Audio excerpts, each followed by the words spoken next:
retelling versus summarizing. When you retell a story, you tell it again. Which, by the way, there's a prefix re. You use the author's words, not word for word, because that's plagiarism and that is illegal. We want to make sure that we are using just parts of their words, maybe a sentence or two, as if you're quoting the author. And you're going to add as many details as possible. So the length doesn't really matter when you're retelling a story. Imagine if you saw something happen, something really cool, and you want to go tell your friends. You want to tell them detail by detail exactly what you saw so they can imagine what it is that you've seen. When we're summarizing, it is different. We don't want it to be super long. We only want to tell the most important events that happen in the story. So when you're summarizing, you're going to think about the plot. In the exposition, we're given the characters and the setting. In the rising action, we don't want to tell every little detail that happens. We want only the important ones. And then the climax is the most exciting part of the story. And then we go down to our falling action, where again, we want only what's important. And then our resolution telling us how the story was wrapped up. So when we're summarizing, we want to keep it pretty short and sweet and to the point. I like to say short, sweet, and to the point.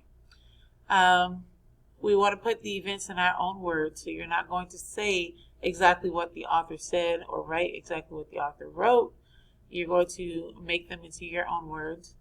And again, the big idea of what the story is mostly about, not every little detail.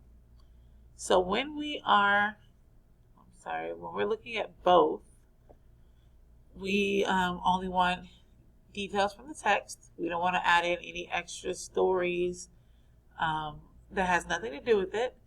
And we want to keep them in the correct order. So retelling and summarizing are both in chronological order, which means they go in the order in which they happen. We don't want to talk about the end of the story and then tell about the middle of it and then go to the beginning. When summarizing, the best way to do it is to use somebody wanted but so then. Our somebody is our main character. Wanted, we're going to talk about what was their goal, what did they want out of what they were looking for. But what is the problem in the story, or what is keeping the character from reaching his or her goal? So is what is the solution to the problem, or how does the character reach his or her goal? And then we end the story with then. So if we were to apply this to a story that we're familiar with, Little Red Riding Hood, our somebody would be Little Red Riding Hood wanted. She wanted to take her granny some treats, but the problem. She met a wolf who tricked her by locking her granny up and pretending to be granny so he could eat her. So Little Red got away and a woodcutter who was working nearby killed the wolf.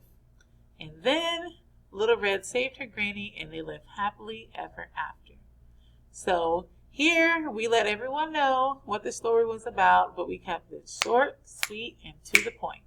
We're going to look at one more example of how to summarize a story. Another one that we're pretty familiar with, you guys have heard a lot growing up, is Cinderella.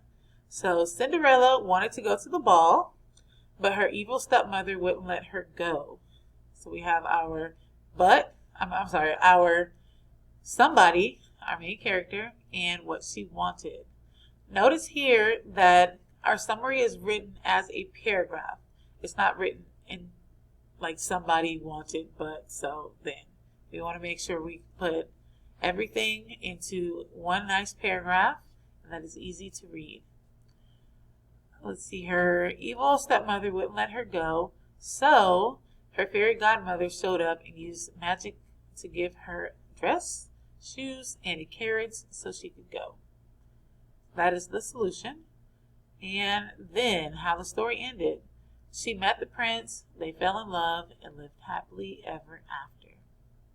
So just in one short paragraph, we were able to summarize an entire book.